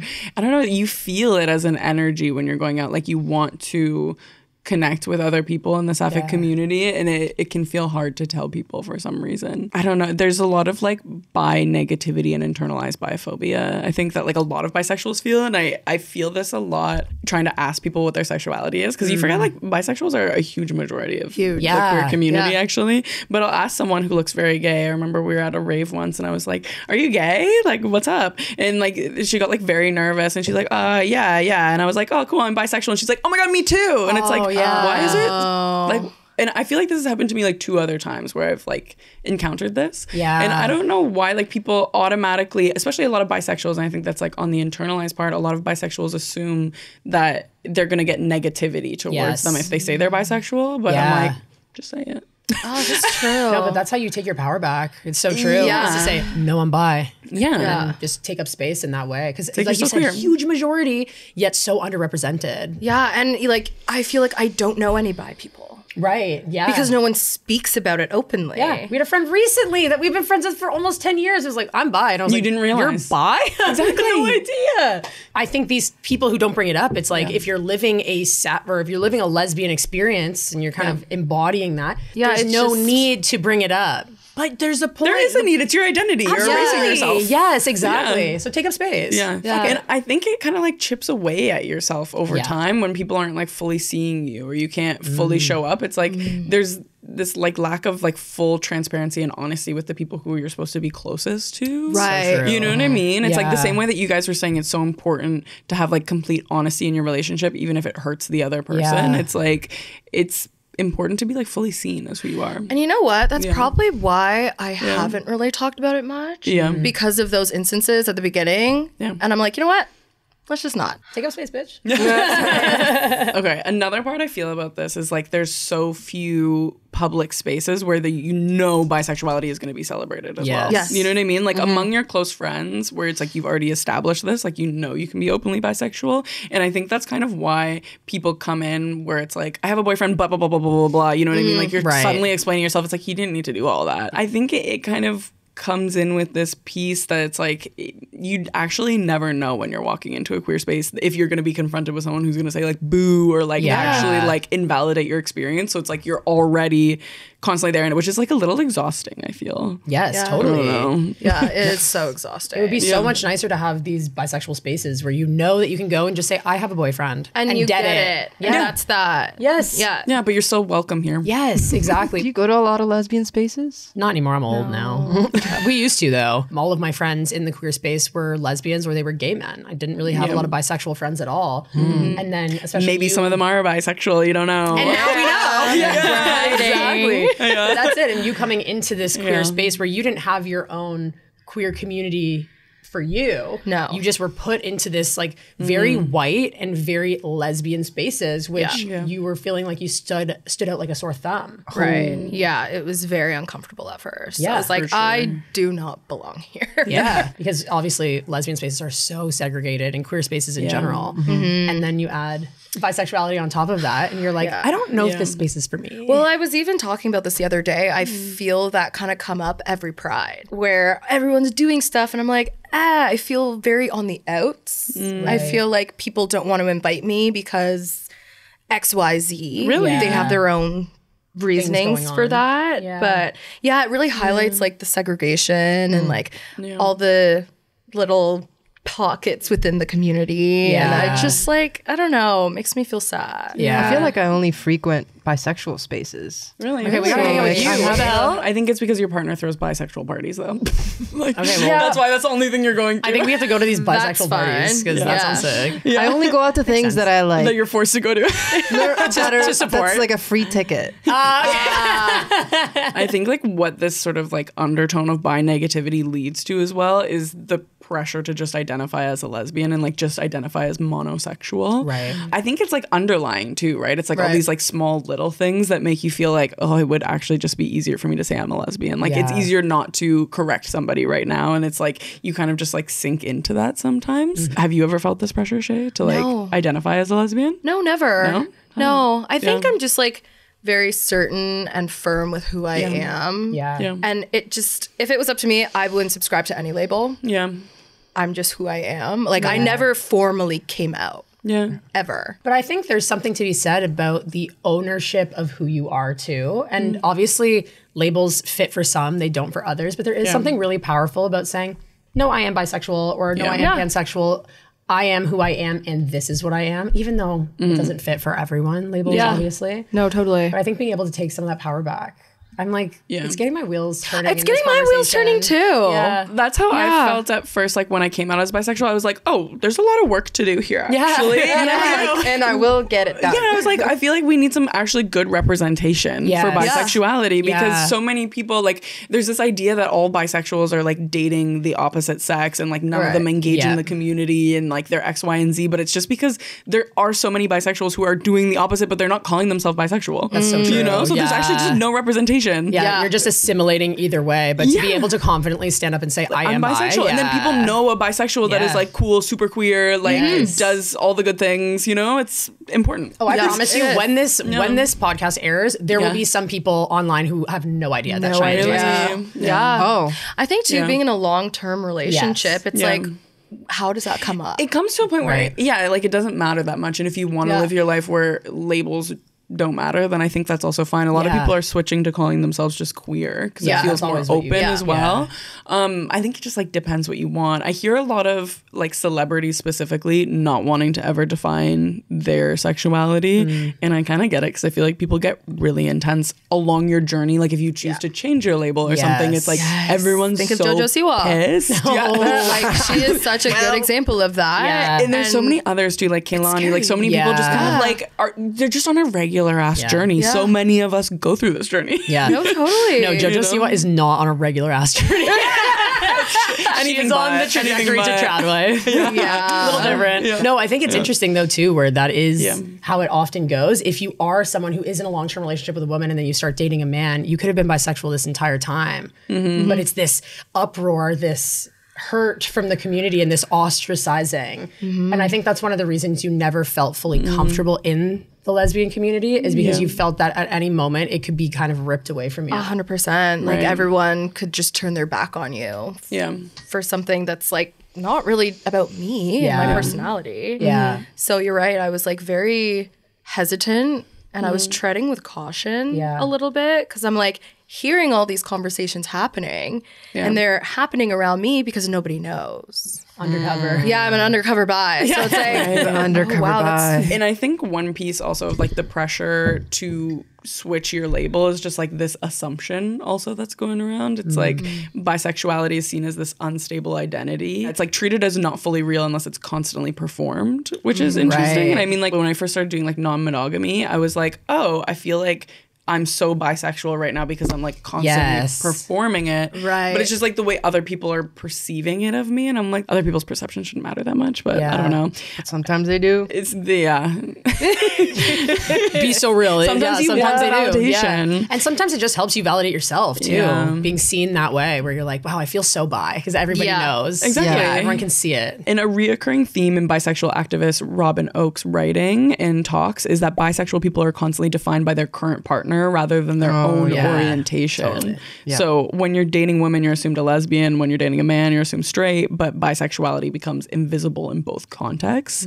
And at the individual level, when a bisexual woman is constantly referred to as basically a lesbian now by her partner, friends, or community, the cumulative effect is identity erosion. It's like this slow pressure to minimize yourself to maintain belonging. I feel like that has been kind of my biggest insecurity. I think I've gotten on the other side of it, but it did take like the last 2 years of being like firm in it. But it was difficult at first. Yeah, for sure. Yeah. Especially when you are living a sapphic experience, like having a sapphic experience in the moment. Yeah. Being able to say, I'm bisexual still. And I think meeting a lot of other really cool bisexual people, I'm like, yeah, there's plenty of us out here. It's just you just have to find them. Yeah. And I think a lot of them, you have to tell them you're bisexual first, and then they're like, you do. Yeah. Like, okay, there we go. You guys are covert. You're covert. Undercover bisexuals. It's undercover. Yeah. I wanted to move on to chapter 3, which is how to navigate all of the insecurities that we've talked about today.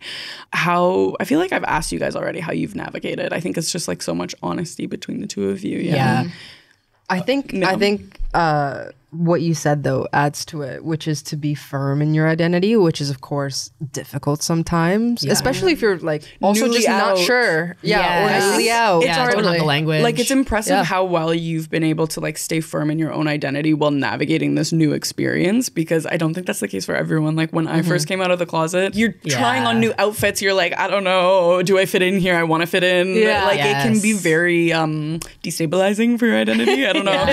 for sure. Yeah. That's why I always assumed that you were not being honest about your inner world, because I was like, there's no way you're handling this so well. And she's like, no, I literally am. I'm fine. She's like, I'm fine, dude. I'm like, I think because growing up, Yeah. I didn't, even when I was dating men, yeah. I didn't really subscribe to being straight. Did you always know you were like bisexual or queer? You just didn't? I just never thought about it, to be honest with you. Yeah. Like, I was asked once, like, oh, would you ever be with a woman? I'm like, maybe. Yeah. If the right woman came into my life, maybe. Like, I was never like, ew, I would never. Yeah. You know how some people are so like rigid like that? Yeah. I don't know. I just had a very open mind and energy. I think that kind of bleeds through life with me. So I think that kind of prepared me a little bit. Just not having that like cut and dry, black and white mindset towards it. Yeah, it wasn't as much of an identity shift as it was like a lifestyle and like future commitment. That was the real shift of your future, how you envision it for yourself, but not who you were to your core. You always had an openness and capacity to change for yourself, which is not everybody has that. That's for sure. No. I was stressed. When I came out, I was like, oh my God. Wearing like rainbows on my face to pride and like a snapback. I mean, was like, we all, it's a canon event. it really is. You have to do it. You have to. Yeah, the rite of passage. And I think there's something special about that first pride where you're covered in rainbows. It really is. You're like, so in mixed identity couples therapy, the central question the couple is asked to explore together is, how do we honor each other's unique identities and how do we cope with external discrimination as a unit? So it's like both of you doing it together. The therapeutic goal isn't to resolve whether bisexuality is a threat to the relationship. I think like we were saying, you can't really do that. No. It's to ask, how do we build a relationship that makes space for both of us to fully be ourselves? And I think that does come in the point you were making, Carbon, about needing to be firm in who you are. You know? Yeah. It's like you need to be able to do that, especially if you're in this kind of dynamic where that insecurity is coming up, because you can absorb that in an unhealthy way. Yeah. If you're not like firm in who you are. It's like slowly being like, I guess every time I bring up my attraction to men, my partner reacts viscerally. Yeah, just slowly. Stop doing that. Damn. You're like, she has completely shut down. I'm just in the corner like, Yeah. We're so fine. That's cool, man. What happened here? That's great. Where'd you go? Good for you. I'm so glad. I think over time it slowly kind of chipped away at that. Yeah, your ability to really stand in your truth and be open and honest and proud to be bisexual. Yeah. Until one day I was like, no, We're done with that's that. your problem. This is who I am. And I was that's like, on you. I think you might be right. I have a little game that I wanted to play for the end of this. Ooh, love. Since we're kind of talking about red flags. According to Field, bisexuals and lesbians hear some absolutely wild things while dating each other. So we're going to play a game that I call Sapphic screening, where we determine if we should date, proceed with caution, or say goodbye to someone. Ooh. I love that. It's fun. Ooh. Cute. This is from like a live event we did, so I bring them back. Wait, genius. Okay, so how this works. I'll read a real life scenario pulled from Field articles, and everyone votes red, yellow, or green, and then we discuss. So you got to be ready to like back up your opinion. Oh gosh. Okay, round number 1. This is from a lesbian to a bisexual. Okay. Are you sure you'll be satisfied in a monogamous relationship? Oh, yeah, it could go either way. Let's explain that. What do we think? Why? I think it's a valid question to ask. Maybe they are a little bit more like open or polyamorous, and if that person's looking for monogamy, I think that's a valid question. And then also, where are they on the Kinsey scale? Right. You know, like, do they miss like sex with men like a lot? To the point where it's like, Are you going to need to explore are that you going to need outside to of the explore it? relationship? Yeah. I mean, I think that's fair. I think Yeah, just I think it's a fair the question at all, rather than an assumption, leans green, but the subtle stereotyping leans red. So we've ended up somewhere in the middle. Yeah, so it's in the middle. Yeah. Because it's like, I Asking need is more good. context here. Yeah, exactly. Yeah. You asked, which is nice. Yeah. You asked, but Let's like, what's further the the tone? conversation. Yeah, why? Yes. According to Field, it's kind of in the middle, like you guys are saying. It depends on where it's coming from. Yeah. So if it's just coming from determining if we're compatible on like what's our desired relationship structure, like it's a neutral question, you'd ask it to anyone, then sure, green flag, you know what I mean? But if it's like because they're bisexual, then it's a red flag. Yeah. You know? So even what you were saying, Snooki. Because like if it's an assumption just because they're bisexual, they're not going to be satisfied with you. They decided to go on a date with you. They're pursuing you as a romantic partner. You shouldn't have that assumption that They would need anything else. That's why I need more context. Yeah. Like, are they on a date with me as like a one night stand date? Are they on a date with me as like we're looking to get to know each other? The chronic for real? overthinking over here is I'm like, crazy. totally. Tell me everything, please. Start at day one. How did we meet? I mean, I think it's valid to ask like what someone's intentions are, right? Yeah. Yeah, nothing wrong with that. As long as that's not rooted in the stereotype. In the stereotype. Right. Yeah. Like Yeah. as long as you'd also ask that to a lesbian. Right. You know what I mean? Yeah. Yeah. There you go. I think it's an important question to ask anyone. Yeah. Yeah. Yeah, It is, absolutely. actually. Yeah. Okay. This one is a bisexual saying it to a lesbian.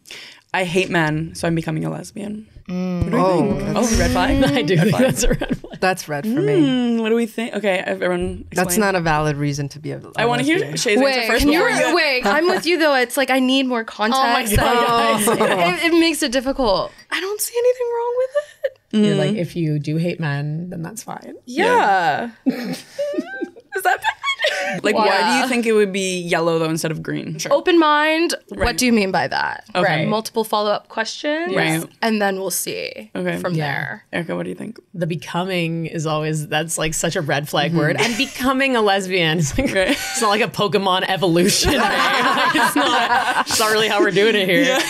But also having the driving force be negative experiences with men rather than an innate desire for women is a little bit red flaggy. That's I'd still what probably it is for pursue. me. Because I love what's But bad it's a for red me. flag. Yeah. I feel very similarly. Like I feel like bad experiences with men is not a good reason to call yourself a lesbian or have the desire to be a lesbian or become a lesbian. To me, it just seems like unresolved shit. Yeah, it doesn't make me feel good. Right. I also don't hate men. That makes one of us. No. Like I feel like I decenter men, but I don't hate them. Like they're there. Some of them are my friends. Yeah, like it's cool. Like, but that's not my reason. That's not for the being why. a lesbian. Yeah. That checks.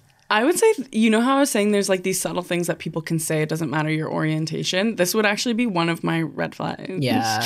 Because I think it fundamentally misunderstands what it means to be a lesbian. Like it like centers it around like a hate of men. Yes. Like you were saying, Erica. Yeah. And to me, I'm like, that's actually something that's important to me. Yeah. You know what I mean? Like I feel like you don't get it. Yeah. That makes sense. Right. But I think maybe it depends how hot they are. Maybe I would... Maybe I'm just ask Red can still be good. And ask follow-up questions. Red means go. I'm colorblind, baby. I don't care. I would ask some follow-up questions. Or like maybe I would educate them. Right. And then I'd see how they react to being corrected. Because I think everyone can learn. You know what I mean? And it's like, where is that statement coming from? Yeah. And I think the sad thing is a lot of lesbians who hear, oh, I hate men, I'm a lesbian now from a bisexual, might actually feel very validated by that. Yeah. Be like, oh, so you don't hate, you're not interested in men, you're not going to be with men. That might be a green flag for some people. Who knows? Right. Yeah. Depends on the context. I guess that's weird. Yeah. Context matters. It does. Okay, we ready for round 3? This is a lesbian saying this to a bisexual. Okay. Am I just a phase to you? Oh. I think I'm just doing this by personal experience. Right. Yeah. Where I could like feel the hurt from that. Yeah. And it being invalidating. And it, being very invalidating. Yeah. And it's not cool. That's fair. I'm reading lesbians being like, I can see how that makes sense. But I get it. Yeah, no, that sucks. I get where it's coming from. Yeah. But it depends, again, on like follow-up actions. Are you going to just like put that on them now? Yeah. And that's now they have to figure it out, or they have to like constantly validate you forever, or like figure it out for you, or are you going to like work on that? And it's just you being like insecure and upfront about your insecurity. Ditto. Yeah. No, I think it's very yellow. I think the fact that any of these are being posed as a question takes it away a little bit from me, obviously different experience from Red. Because at least it's like, am I just a phase for you? You're at least opening the floor. Right. To hearing their, but then again, maybe it's a little toxic. Like green, totally fair, totally great question. Yeah, that sucks. That sucks. Yeah. It depends how much capacity you have to deal with that. Yeah, right. so fair. Like it could be orange or red depending on who you are. I think it's a sign of what's to come. Like it's a sign of there's an insecurity there. It's like, can you deal with that? I think like be aware of it. And see how that person responds to what you say. Like if you say no, is it going to come up a lot more? Right. Are you able to deal with it? Because I think the two of you have shown that you've been able to work through it. Yeah. Maybe it won't be like a relationship ending situation. But like it depends, like does that feel really awful to you or not? Yeah. Kind of a personal choice. Yeah. Round 4, are we ready? Yeah. Are you sure you're bisexual? You've only dated men. Oh. That doesn't sound good. Trash. Look who's come around. Redeeming. That's a shit thing to say. Yeah. Yeah, it's very invalidating, I feel. Instead of like being like excited, I was like, oh, you're interested, like in pursuing something with a woman now. Amazing. You know, like I feel like that would make any person feel like shit. Especially if it's the first date. Yeah, well, that's like, are you sure you're gay? You've never been with a woman before. It's like, how would that feel? I'm trying to now. Yeah. I'm actively working on it. I feel like it's the same thing as like when you apply for a job and it's your first job, but then they ask for experience and you're like, I'm trying to get it. I'm trying to get the experience. Give me a chance. Yeah. You know? So real. That is so true. That's very real. How different is am I a phase to you and are you sure you're bisexual? You've only dated men. You guys feel there was, because that was yellow. And it's a valid question to ask. You know what I mean? Because they both kind of sting in the same way to me. I feel like it's as a bisexual person to that. I think it's feels nuanced to the me. men thing. Right. The proof is in the action of being like, you can only be bi if you've been with women before. Like, are you sure you're bi? You've only been with men. But I guess, fair. That sucks just as much as am I a phase? Well, I think we're learning as we go. I feel like if there was nuance in the other one, at least it felt for me. Because I feel like are you sure you'll be satisfied in the monogamous relationship? Like, I mean, the theme between all three of these is kind of just wondering what's what's their goal? Like, what outcome are you looking for? But you can ask anyone that question. Yeah. And I think it can be neutral if it doesn't tie to bisexuality Yes, at all, totally. you know? Just say what you want to say. Yeah. Say it with your whole chest. I think you can be curious about all these things. Like, are we just looking to hook up right now? Because that's kind of what the phase could be. Right. That's why you would still approach. Maybe. Field says that bisexuality is about attraction, not experience. So if you're new to Sapphic experiences, like, that person just may not be able to hold space for you. Enthusiasm. That's what I was saying. Yeah, you want to look for enthusiasm. I want the enthusiasm. If you're enthusiastic, you got the job. Exactly. You're hired. That's a great place to leave it. Yeah. Yeah, that was Do you guys want to plug anything that you got going on? Yeah, you can find Shay and I on our Instagrams. We do not have a couple's Instagram. No, we do not. So Erica Hill with 3 L's. I'm Kat Shay. Yeah, you can find us on Instagram. And YouTube. Being queer. Yeah. We do YouTube too? We do. What do you do? It's like a little home video. Yeah. Like a vlog style? Yeah. Just being queer on the internet mostly. Yeah, pretty much. Yeah. Can't be what you can't see, right? Queering in the wild. Yeah. So that's everything that we have for you today. And if you want to dive deeper into bisexuality, we have our last episode called Why No One Believes Bisexuals. And just a reminder, make sure to check out our lovely sponsors from today's episode, Field, Beducated, and Tomboy X. The links are in the description below. Make sure to like, comment, and subscribe. And if you're listening on your favorite podcast app, make sure to leave us a 5-star review because it really does help the podcast out. That's everything that we got. And until next time, peace.